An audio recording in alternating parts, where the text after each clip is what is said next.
Super, j'ai rencontré Stéphanie Delestre lors d'un cadre d'une conférence sur l'IA et ce qu'elle discutait était bluffant et ça répondait à des problématiques d'Habitat Presto. Habitat Presto, on est le Doctolib des travaux et on cherchait à mettre une IA qui parle à nos artisans pour essayer d'agrandir notre réseau. Et donc on a développé avec Volubil, avec l'aide de Stéphanie Delestre, une IA qui appelle des prospects, donc des artisans, pour leur proposer de venir rejoindre le réseau Habitat Presto. Et ce qu'on a été vraiment bluffé, c'est par la qualité de l'IA, la qualité de réponse aux objections des artisans, leur répondre à toutes leurs questions et de planifier un rendez-vous pour aller plus loin et intégrer le réseau Habitat Presto. C'est vraiment un soutien à notre force de vente. Il va alimenter nos commerciaux Habitat Presto en rendez-vous. Il est vraiment là en soutien et il appelle des artisans toute la journée pour leur proposer et expliquer ce qu'on fait Habitat Presto, qui existe depuis 20 ans, et donc il les rassure sur notre proposition de valeur et comment on peut leur apporter des chantiers, des travaux pour eux.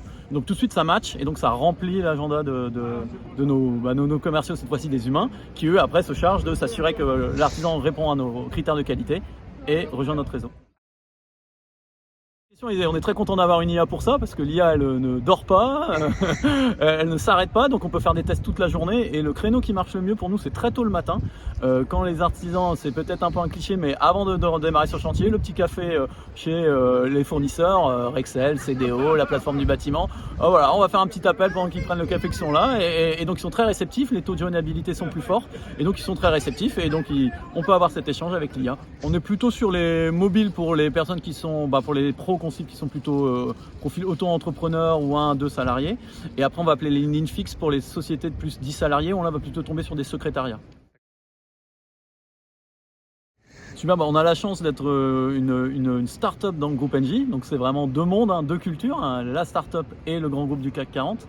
Et on a la chance d'avoir un super actionnaire qui nous laisse une certaine autonomie pour innover très rapidement. Et donc moi j'avais vraiment un souhait fort de développer l'IA. Il y a eu une vraie belle rencontre avec Stéphanie Delestre qui est aussi dans un ADN très entrepreneurial qui veut aller vite.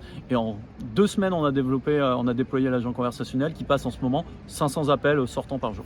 Au démarrage, on a même pu le faire totalement en no-code, puisqu'une fois que l'agent était paramétré, on a donné des bases clients et donc ça nous a permis de montrer que oui, ça marchait. Donc au début, pas du tout d'implication tech. Et ensuite, quand on a voulu scaler, passer à l'échelle, on a fait des intégrations avec notre CRM. Et donc dans ce cas-là, les équipes, le CTO, notre développeur senior, ont fait les intégrations pour que tout se passe dans notre outil. On est une plateforme de mise en relation, donc notre métier c'est de faire ce matchmaking et d'assurer que le particulier trouve le bon professionnel au bon prix. Et le sujet pour nous, tu l'as dit, c'est la joignabilité. Il y a une vraie chute des taux de joignabilité par téléphone et on veut trouver les meilleurs moyens pour créer cette mise en relation. Et donc pour moi, les prochains sujets, ça va être vraiment le développement fort de WhatsApp et du RCS.